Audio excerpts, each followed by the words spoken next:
Thank you guys for watching all my videos and content. If you guys like what you see and you guys want to see more of it, make sure you let me know down in the comments below what you would love to see. I hope you guys enjoy this, and make sure you guys hit that like button and that subscribe button. Alright, everybody. This video we're going to be talking about the Abyss Lord Skeletal Archers. Now, there are many different ways you can build these. If you want, you could build multiple different ones to cause petrification, to cause shock, ignite, so on and so forth. But how I am going to be showing you today is two different ways as a lane support with DPS and just straight DPS only. Okay, so for the lane support that I use, I like to make sure that if anything does leak through a lane, the skeletal archers will take care of it, no questions asked. So for them, what I run is a 9 anti mini boss, because 9 times out of 10 it's going to be a mini boss that will leak through your lane, if anything, besides a lady orc. The Piercer you want for geodes, the shield goblins, or even siege rollers. Uh, the defense rate you want as a 10. And the reason you want that as a 10 is because that's going to open up your shard slot to a different shard like Gilded Deadly Strikes or another destruction or whatever you want in there. Now, you will hear people debate about explosive arrows because the arrows will explode, dealing an extra percentage of damage and everything else. I don't believe in using that. If you feel like you want to, that's perfectly okay. Just not my thing.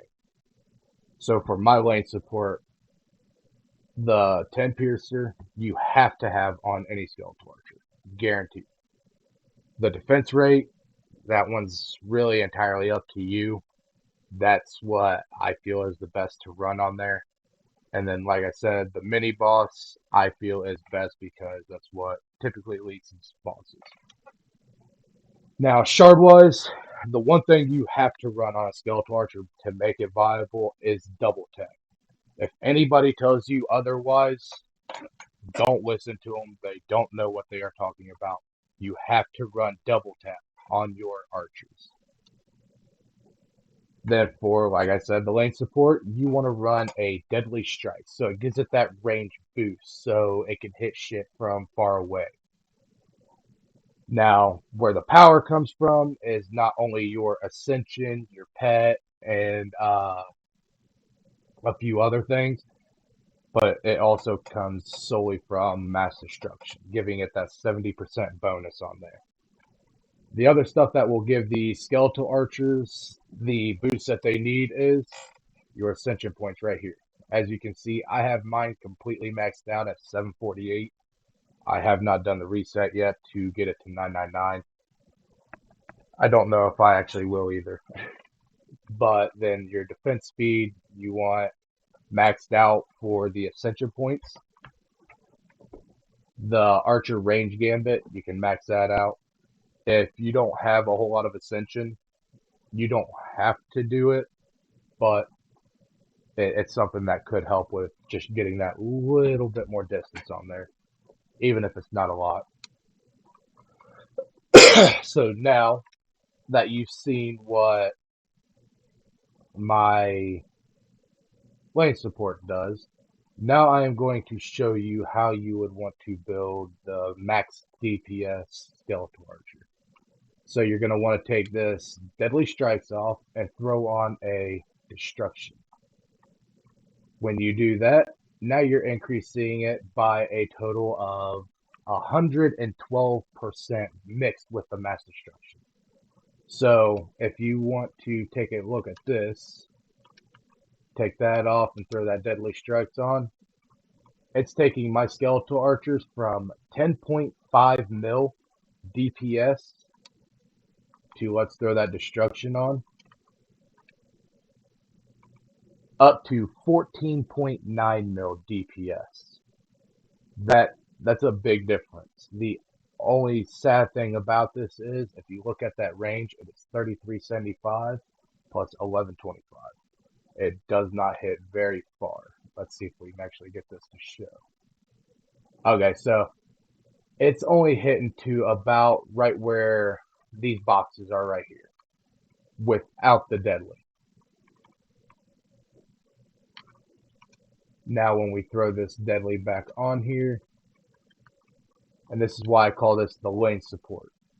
Now the range is 5130 plus 2880. Big difference.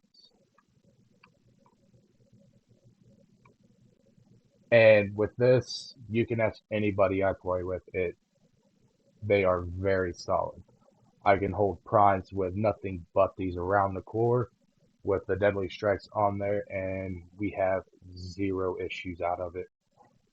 Onslaught wise, I use these as my boss killers. So if on Temple, if you are on wave 6 and you have a bunch of bosses coming out of the waterfall lane, you've got one of two choices. A, since there's no kobolds there, you don't have to worry about it.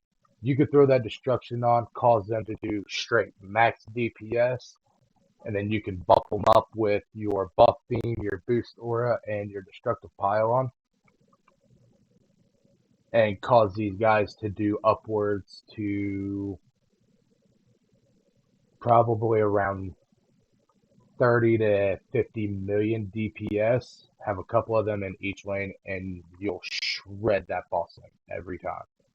I've not once had an issue with it. It's actually what I do over the LSAs, because then you've got two different ways. So if you wrap the core, it's hitting every boss that comes near it at that point. But this is my build for it. Again, like I said, the only thing that is really necessary on a skeletal archer is a piercer that has to be a 10, because if it's not a 10, it's not going to be 100%. It still will damage. You want that 100% on there. And then shard wise, you cannot run skeletal archers without the double tap. Does not have to be gilded, but you still have to have at least a double tap. So I hope you guys enjoyed this little tutorial on what the skeletal archers are, how to build them. And if you guys have any more questions or concerns about the skeletal archers, make sure you guys leave them down in the comment section below. And don't forget to hit that subscribe button.